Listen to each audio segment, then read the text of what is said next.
All right, you guys, I just finished a fantastic game watching Juve versus Inter Milan, and Juve collecting a massive, massive 3 points that keeps them just 9 points. Well, it brings them up to, it makes them jump Lazio into the top 4, but it also brings them within 9 points of league leaders Napoli. I'm not saying they're still in a title hunt, but this was a huge, huge win today.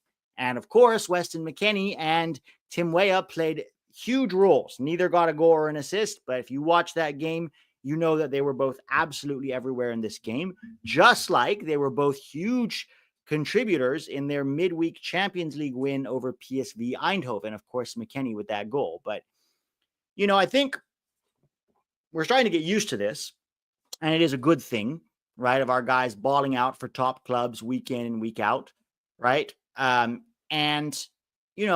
Pulisic, McKennie, and Weah especially have been very, very impressive this season.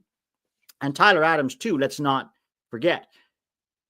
But, if I told you 5 years ago, right, that this would be the case, you probably would have laughed at me a little bit, right? Like, sometimes I think we get wrapped up in our issues with the national team, which we still have, and with our player pool, which certainly are still there. But sometimes I think it helps to take a look back at where we have come from and see the progress that we have made and what has essentially become our new normal, right? Our new normal of guys playing really well in top 5 leagues and talent being key contributors in the Champions League. I think this year in the Champions League, we got more American goal contributions than ever in history.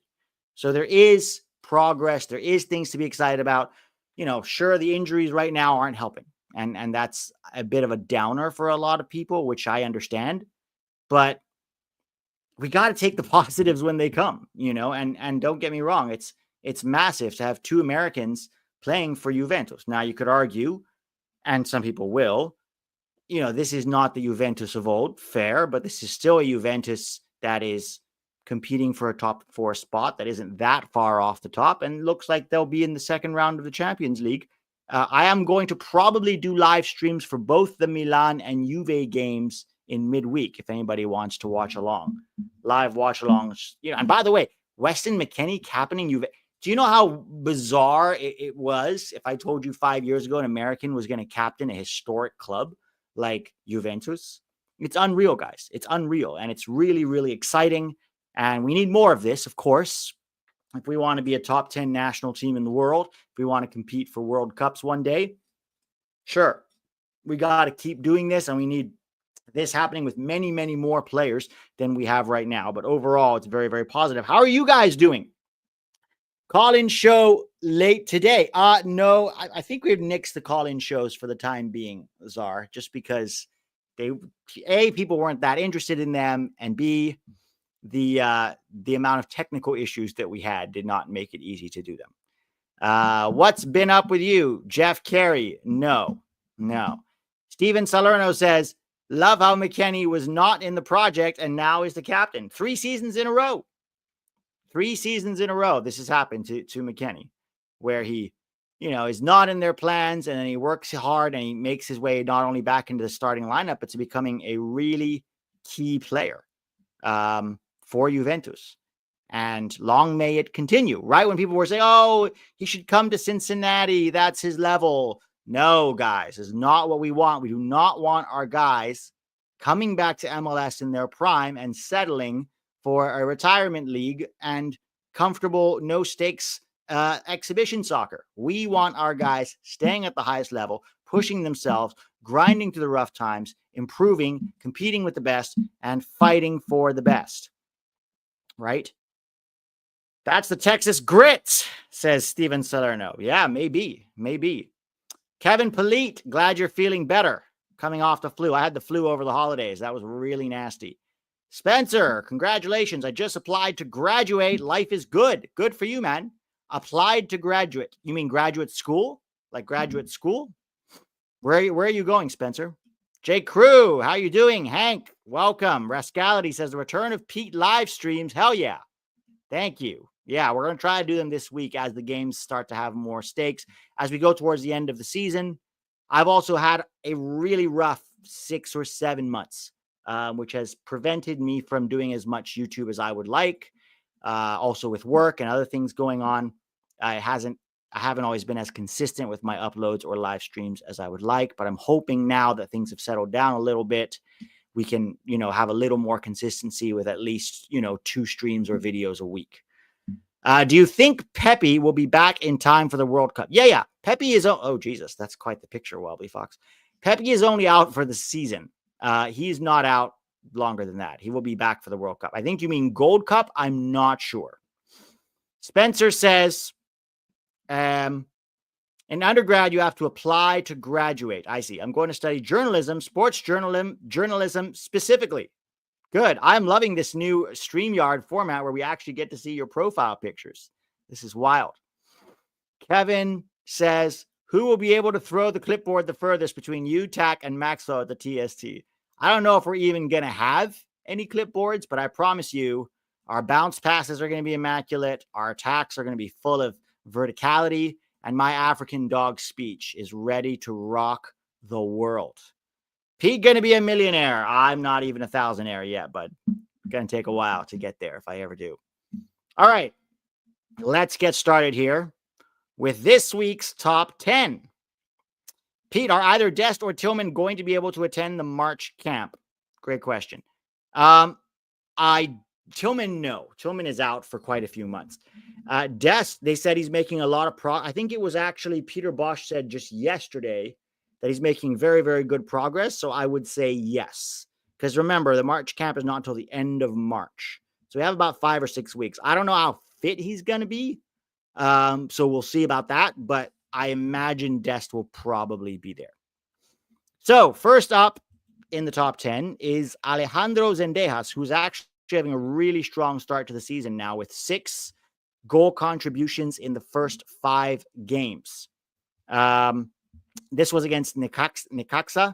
He played 86 minutes, got 1 assist, did miss 1 big chance, 0 out of 1 successful dribbles, 2 out of 7 accurate crosses, 1 out of 4 ground duels won, and 1 foul drawn.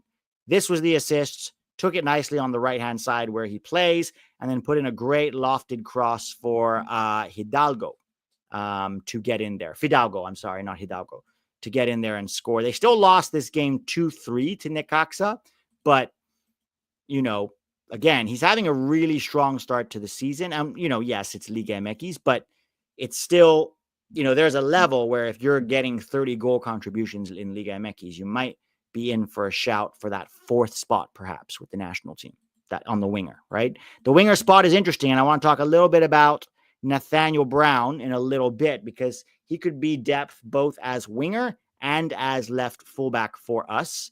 But I will get to that in a little bit. Julian, thank you for the super chat. I do see it. I'll get to it in just a second. Before we get into the next one, don't forget to smash that like button, guys. Smash that like button. And if you're new, welcome. It's a very exciting time to be a soccer fan in America. So hit subscribe. Griffin Yow for Westerlo. He's slowly starting to have a bit of a renaissance. Played 82 minutes against Cercle Brugge. Got 1 assist, 2 chances created, 2 out of 6 successful dribbles. 1 out of 3 accurate crosses, 6 out of 14 ground duels won, and 0 out of 3 aerial duels won.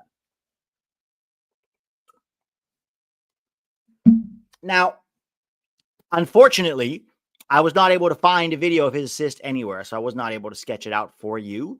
It doesn't always show up because there's very few broadcasting options for the Belgian league.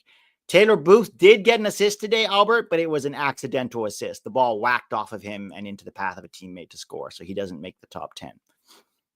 But really, really nice from Griffin Yow. I think that's 3 goal contributions. Now, it took him a while after, the Olympics to come back and to start making an impact again.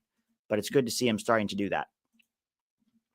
Number 8, Austin Trusty of Celtic FC got an assist for Celtic in their 3-0 rout of Dundee United. Played 90 minutes, got the clean sheet, got the 1 assist, had 18 passes into the final third, 3 out of 4 accurate long balls, 1 block, 1 out of 2 ground duels won, and 8 out of 10 aerial duels won, which was a match high.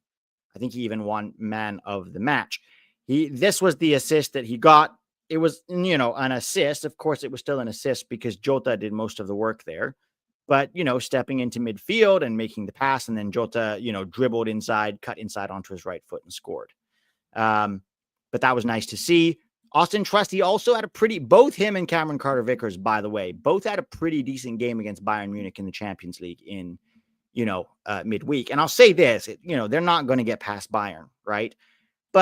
And people say, oh, the Scottish League is weak. And that's true. But at least the advantage is 10 Champions League games, because now the Champions League format has expanded. So you're not just talking about 6 games. You're talking about 10 Champions League games, which is a very, very good experience for our guys. Honestly, 10 Champions League games plus playing in the Scottish League, because you still have Rangers, who are better than most MLS teams. So that's 4 games against Rangers. You're talking about 14 really difficult games. I would rather our guys play for a Champions League team in Scotland than in MLS. That's my honest opinion on that. So good for him. The question is for Trusty is, will he make that roster, that USMNT roster in March? Now, if we look at the options, I think Richards and McKenzie are probably locks. Very likely Tim Ream is going to be there as well. So there's either 1 or 2 spots, depending on if Poch brings 3 or 4 center backs. Now, there are some options. Obviously, Cameron Carter-Vickers and Trusty are both options. You also have Noah Kai Banks, who has broken out with Augsburg, has started now, I think, 1 game and appeared in several others as well. Might be too early for him, right? If you bring Banks, you don't bring him with any sort of ideas about contributing. You bring Banks as an option, like as the 5th center back, to get him integrated now, because the chances are, if he continues along this trajectory, by the time we get to 2026, he's going to be possibly a contributor, at least off the bench. So probably what I would do is probably bring Trusty or CCV, Ream, Banks, Richards, and McKenzie. So those 5 is who I would bring. CC, or, leave Banks at home and bring the 2 Scottish guys and give them a chance, and then maybe bring Banks for the Gold Cup. I'd be fine with that too. But yeah, the center back position, while not perfect, is looking up so long as everybody can stay healthy. Yeah, here Vasquez says Walker Zimmerman is still in his peak. Whether he's in his peak or not, I'm not sure, but his peak is not USMNT level. And you don't need Miles Robinson's terrible defending. No, you really don't, guys. I can't believe we're still having this conversation in 2025, especially after his recent performances for the national team. Tyler Adams of Bournemouth also putting together a really nice season against Southampton, played 90 minutes, created 2 chances, 4 passes into the final third, 3 out of 7 tackles won, 2 blocks, 3 recoveries, 8 out of 15 ground duels won, and 1 foul drawn. All action midfielder, Tyler Adams. It's good to see him staying healthy, right? And also, I think he's gotten better under Iraola. I really do. I think he's certainly gotten better on the ball, right? I think we've seen, especially with his progressive passing, like he was always fine on the ball, but in terms of his more progressive passing, I think we've seen improvement in that area under Iraola. Number 6, you have Josh Sargent of Norwich City, who got yet another goal for Norwich versus Hull, a very nice header. Played 77 minutes, 1 goal, 1 chance created, 0 out of 3 successful dribbles, 2 out of 6 ground duels won, and 1 foul drawn. This was the goal. The cross came in here from Kellen Fisher, I believe. Yeah, it was Kellen Fisher, and Sargent made that run and sort of flicked it into the far post, which is not an easy header by any means. Now, the reason this is so important is because Pepe and Balogun are both out for Nations League. And so Sargent will probably have to start. And the criticism against Sargent, which is quite fair, is that he hasn't performed for the national team. The last time he scored for the national team was 5 years ago against Cuba. And it's not just about the score. He's also had limited game time between now and then. But most recently under Pochettino in the September games, I believe it was, no, it was the October games. He didn't look very good as a hold-up strike. He didn't look good at all.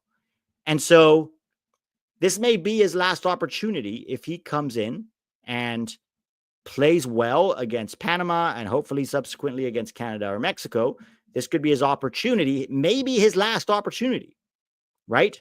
Maybe his last opportunity to stay relevant in the USMNT conversation, because at the end of the day, and I'll say the same for Malik Tillman and I'll say the same for Johnny Cardoso, everything you do for your club is great.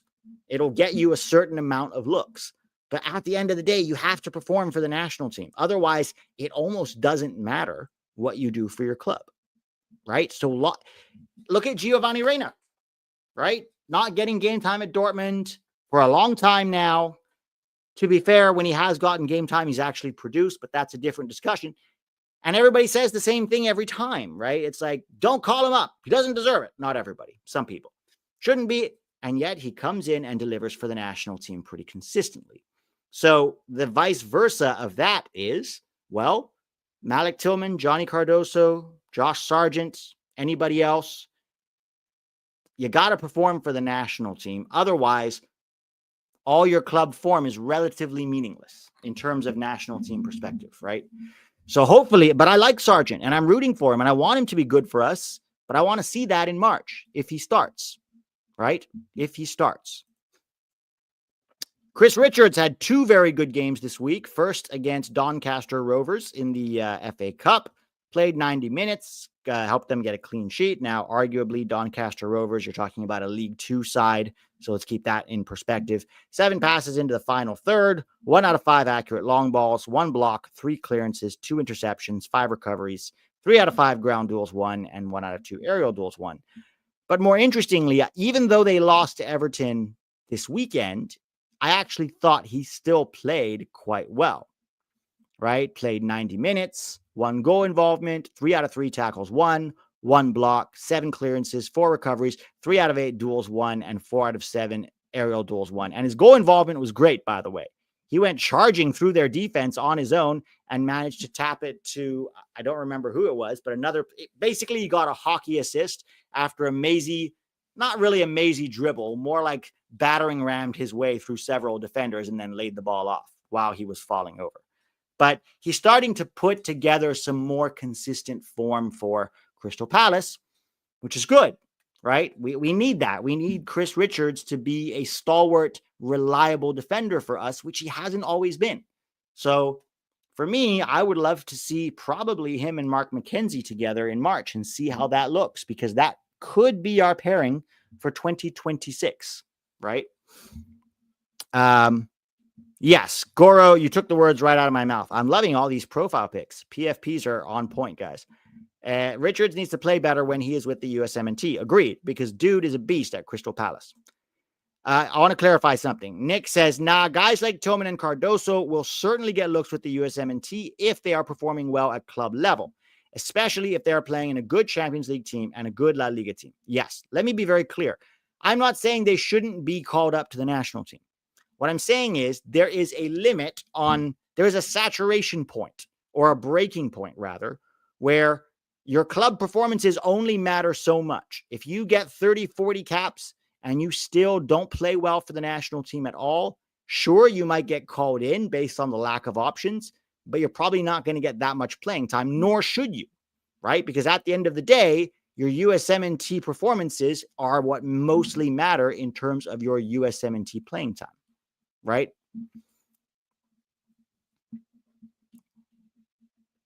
All right. Moving on from Richards. Number 4, Nathaniel Brown. Now, typically I have resisted putting dual nationals in the top 10 who have not yet committed to us.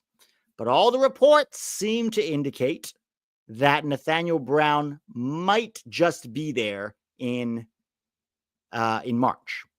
These reports are unconfirmed, right? And they are based on relatively, ephemeral things, like him unfollowing the DFB, the German Federation. And if you go look at his last couple of Instagram posts, the amount of US flags and fans that are spamming, asking him to come play for the US is similar to what we did with Balogun. From what I have heard, Nathaniel Brown is very American. He was, born and raised in Texas. He played a lot of football, and he actually prefers to represent the national team. What I don't know, because a while ago he came out and said nobody has contacted him.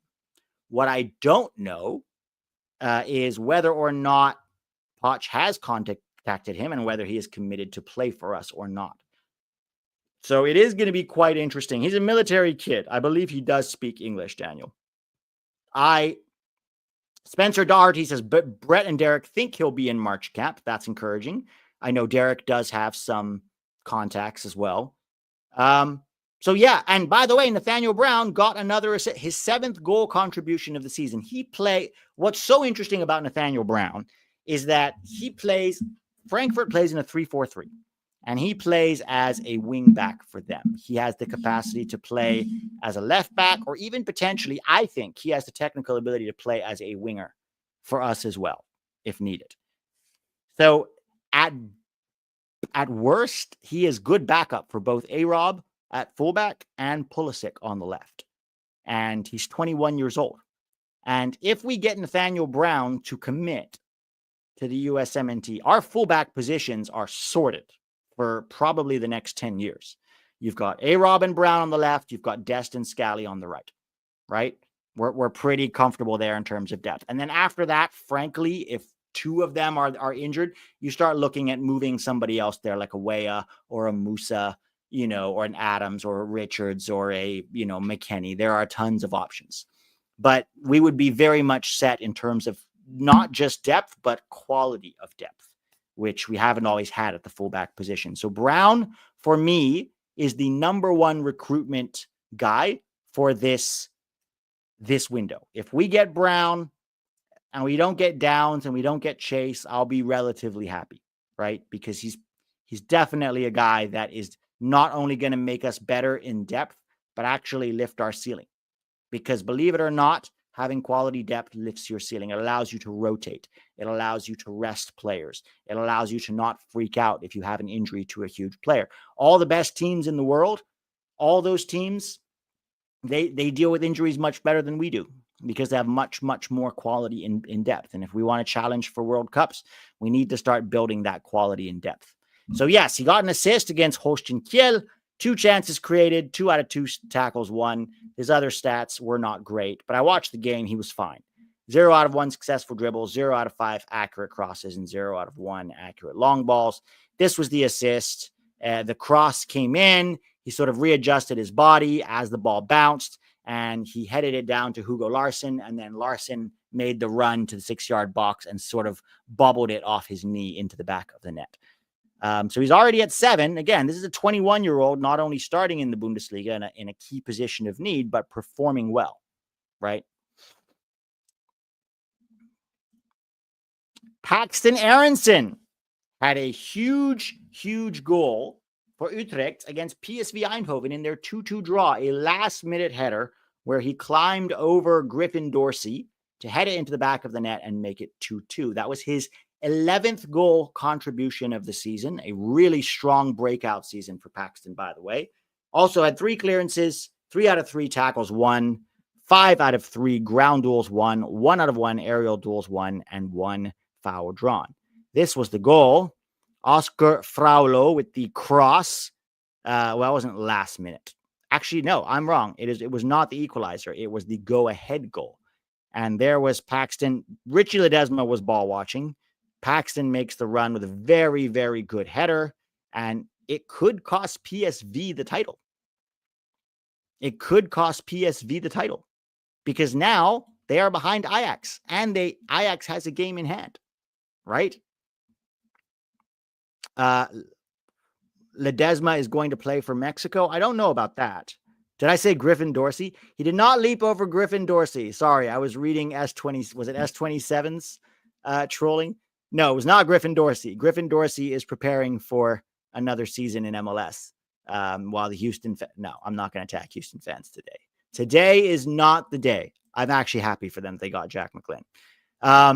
But yeah, so he did leap over Richie Ledesma and had a really good header. I think Paxton, it could be really fun watching Frankfurt next year because Paxton could go back to Frankfurt and maybe not start for them right away, but certainly be in the rotation for minutes.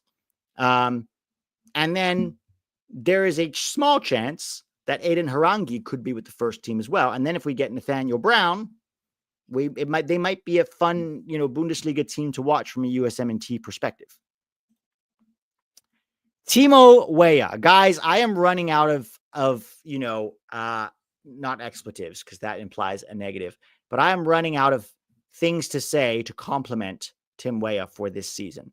Even though he's been playing as a right back most recently, he has been really, really good on both sides of the ball. Against Eindhoven, played 90 minutes, created one chance, which frankly should have been a goal. And it was a beautiful, beautiful chance. And it will be on Patreon this afternoon. Superlatives. Thank you, Matt Crocker.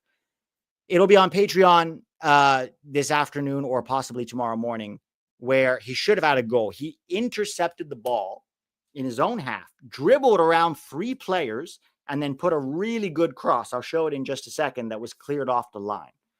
But defensively, he was very, very strong. He's really finding his confidence. He's finding form. He's finding consistency. He's 25 this month now, so not even in his prime yet, but starting to approach his prime. And then today against Inter Milan, another key role, really good, especially defensively in helping Juve to get that win over Inter Milan. Played 90 minutes, 1 chance created, 6 passes into the final third, 3 out of 5 ground duels won. Defensively, he's been really, really strong. He was turning DeMarco like he was a statue today in this game. He was doing, and he had a really good, I think it was late in the early 60 minutes. He had a really good sprint back. It was, Inter Milan had a counterattack. He sprinted back and had a really, really nice tackle on Lautaro. That was probably the game saver. And then Juve score, and now it's 3-0. Nick Vincent is asking, 3-0. It's 0-0, and then Juve score, and it's 1-0. Nick Vincent says, worried this might stunt his growth as a winger. No, I'm not worried about that because he's still getting up the field quite a bit and being heavily involved in the attack. He's very much playing as an attacking player. If anything, I actually think it makes him more well-rounded defensively, right? And let's face it, we all know that who's our starting right back? It's Serginho Dest. Serginho Dest himself is probably not the world's best defending fullback. So certainly having Tim Weah be more defensively aware and more defensively capable is to that advantage. S27 says, guys, we got to get these likes up. Let's see how many we have right now. Only 55. Come on, guys. There's 250 people in the chat. Let's jack up those likes. Let's get it to 100 at least before the end of the stream.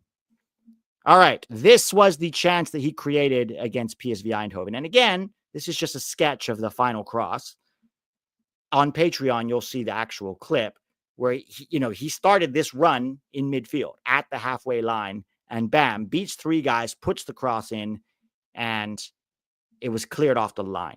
Could have been a really, really nice assist for Tim Weah, who already has, I think, 11 goal contributions on the season, or 10 goal contributions on the season, 10 or 11, I'm not sure.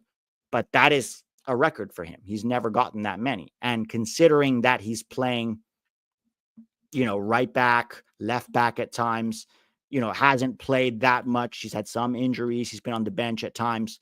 That's an incredible production rate for Tim Weah. So good for him. Weston McKennie is first up in this week's top 10. Also against PSV Eindhoven, he scores a beautiful, beautiful goal in the 81 minutes that he played. 3 chances created, 1 out of 6 ground duels won, 0 out of 5 aerial duels won, which is unusual for McKennie because he's usually quite good in the air. 3 fouls committed. He captains, Juve against Inter Milan today, plays 90 minutes. He did not get a goal. Scratch that against Inter Milan. That's a mistake. But he played well enough. He created 5 chances. He should have had an assist in the 3rd minute, to be honest. He should have had an assist in the 3rd minute. But played really well. This was, of course, the goal against PSV Eindhoven. And oof, what a golazo that was. It was pinging around the box. It bounced out, and he just one-time volleyed that into the top of the net. An absolute rocket from Weston McKennie, which takes him to his 9th goal contribution for the season for Juve. Both Weah and McKennie have really benefited from Thiago Motta being at Juve and both of them are playing maybe some of the best soccer of their lives. McKennie, hard to say because he had some other seasons for Juve where he was quite good too. But both of them are huge parts of this team, and I'm pulling for them. I hope they can get closer to that. I don't think they're really in title contention just because I think although, there's still 9 games to play. So there's 27 points on the table.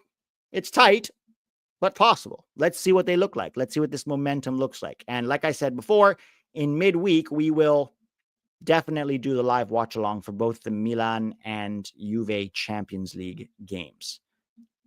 All right. Couple of super chats here, but I wanted to answer this one first. Let's see. Which one was it? Who was the other guy? So I'll address this real quick from Matt Crocker himself. I'll do it in a British accent since that's your PFP. Who was the other guy you mentioned from the Bundesliga or the Eredivisie? Not Down or Brown. You said another name. Yes. So, Henri Chase. Henri Chase had some minutes with Stuttgart. Is not getting so many minutes with them right now, but is still a very young center back at 20 years old. We don't know what he's going to look like long term. There are some still deficiencies in his game, but because we're a little thin at quality, center backs, I still think we should be trying to recruit him. So my order of priority right now in terms of players is Nini Brown first. These are my top 3, dual nats we need to recruit right now. Nathaniel Brown, Damian Downs, Henri Chase. Henri Chase is third. Not because we do need center backs, but also Henri Chase still developing as a player, and it's hard to tell yet if he's going to be a very good defender or just sort of an average center back. So just kind of waiting to see on that, but I'd still recruit him now, or at least offer him the opportunity to be a part of the U.S. program. He is still eligible for Japan and perhaps Nigeria. I think he's also eligible for Nigeria. Let me answer these 2 super chats first, and then I'll come back to yours. Judgmental. What do you think about Nini Brown unfollowing Germany on Instagram? Is that a good thing for the USMNT? I mean, it seems like, why would he do that, right? Why would you unfollow the German national team? He also removed the youth team from his bio. So it's possible that he has filed a one-time switch to, commit to playing for the US. And so he's sort of deconnecting himself from those, his German connections. But we don't really know for sure. He could be also he could be trying to get Germany's attention. It's hard to know, but I'd say I'm cautiously optimistic that he will be there because the signs and the reports seem to follow, that Fuller and Balogun trajectory of it seems like he's leaning that way. And then everyone's doing the recruiting in his, bio, in his social media. And then maybe Poch talked to him. We don't know for sure, but the reports seem to be that he will be there, which would be a huge, huge get. Possibly our biggest get since, definitely since Balogun. But I think in terms of the dual nats that we've recruited, the ones that have been really important are probably Balogun, Dest, and I think Brown. They would be like the top 3 in the last 4 years or so that we've recruited. So huge, huge. Okay, Lewis Bronson. Should we consider starting Weah over Dest at right back? So I would say no, simply because we don't have depth right now at the wing. I think Tim Weah is still best utilized for us primarily as a winger and then as cover at right back. You could even make an argument that you would put Weah there over Scally, but then the question is who starts at right wing? Do you weaken the right wing position in order to strengthen the right back position? Maybe it depends on the opponent. There's a lot of factors, but I would say no. I would say you keep Weah at right wing because otherwise the drop off is Musa, at the right wing or Zendejas. And that's quite a bit of a drop off. So I would say no, but it's nice to have him there as depth, certainly. Among USMNT, yo, Pete, I know you've been busy, but I messaged you on Patreon. Yes, I actually read that. Is that about the Discord? I'm not going to get involved in a Discord right now, just because I don't have the time for it. I'll message you on the thing. But I'm not going to get too involved with a whole nother Discord right now. I don't really have the time, honestly. But thank you. Albert, how has Koleosho been this season? Awful. Just awful. For a guy who's not even starting for Italy's under 21s and he thinks he's too good for both the US and Canada, the dude isn't even outperforming the other Americans in the championship. Brendan Aronson, Josh Sargent are both having better seasons than him. So honestly, with all due respect, he can do whatever he wants. I don't think we need a guy. He would not be in our roster if he committed to us right now. Honestly, he wouldn't. That's how bad he's been. Thiago Martins, long time no see, buddy. How are you? Do you think the MLS should try to get Neymar? Neymar is already committed to staying in Brazil with Santos. No, I think that's already a done deal. So I don't think, maybe after the World Cup he could come to MLS, but I kind of like that Neymar didn't come to MLS because it would just be another marketing hype. He would be very good in MLS, of course, but I don't think that's the direction that MLS needs to be going down right now, right? I don't think MLS needs to be trying to get, big names, and then it's like they need to build a quality league. Stop trying to rely on el marketing, which is what they're doing with Messi, and what they're failing to realize is that it does not make people fans of the league. People come to watch Messi and then they go. You could argue a lot of the hype around Messi, around MLS because of Messi has already died down. So I don't think that Neymar should, I don't think MLS should. It's silly to say they shouldn't try to get him. I guess you always try to get a player like Neymar. But to me, it speaks more to MLS's mentality. Instead of opening up the salary cap and trying to create a balanced teams with quality evenly distributed throughout, they're still trying to make it an exhibition league, a marketing league. Yeah, let's get some big names, hype them up, and hope that draws attention to our league. The problem is drawing attention to a league that doesn't have the capacity to keep anyone's attention is a failing game. It's like me saying, I need to promote my bad product. No, you need to make a good product before you promote it. Otherwise, all you're doing is saying, hey, look at my shit product. And people are going, no, thanks. So again, it's like MLS. I could go on all day about the problems with MLS, but signing Neymar would just be another step in the direction of being an exhibition marketing league instead of actually building a strong league with well-balanced quality teams with real stakes, right? So let's see what happens with Neymar. But obviously if you're MLS, you should get him simply because he's a good player. But I think it speaks to the overall strategy that MLS has been employing with Messi. And I don't think it's working in the way that they think it's going to work. I think it is a very short-term, short-sighted mentality that will not help the league in the long run. So, yeah. Let's see. How about that USL Pro Rel announcement? So I'm going to speak a little bit about this, guys, because I thought of doing a whole stream for it, and I didn't really have the time. But I'll talk briefly about this before I end the stream here. So USL announced that they are creating a new Division 1 league with the intention to compete with MLS.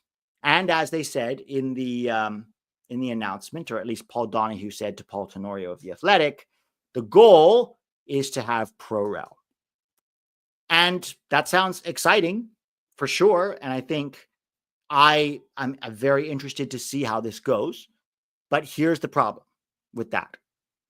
Talking about Pro Rel and saying you want to have Pro Rel is a good thing in the sense that it gets people, it normalizes the concept. There are still a lot of people, when you try to have a Pro Rel argument in the United States, there are some people who are against it and they argue against it and they explain their reasons why, and then that's fine.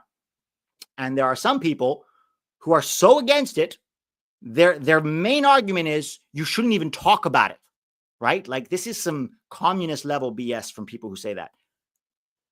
Pro Rel will never happen in the United States, so stop talking about it. To me, if you can't talk about it, well, then you have really no argument. Because if you have a good argument against it, present your argument, right? Those people, I don't take seriously at all. But from USL's point of view, it's good to talk about Pro Rel. I'll believe it when I see it, right? I'll believe it when I see it. From what I've heard, a lot of the USL owners still don't want it.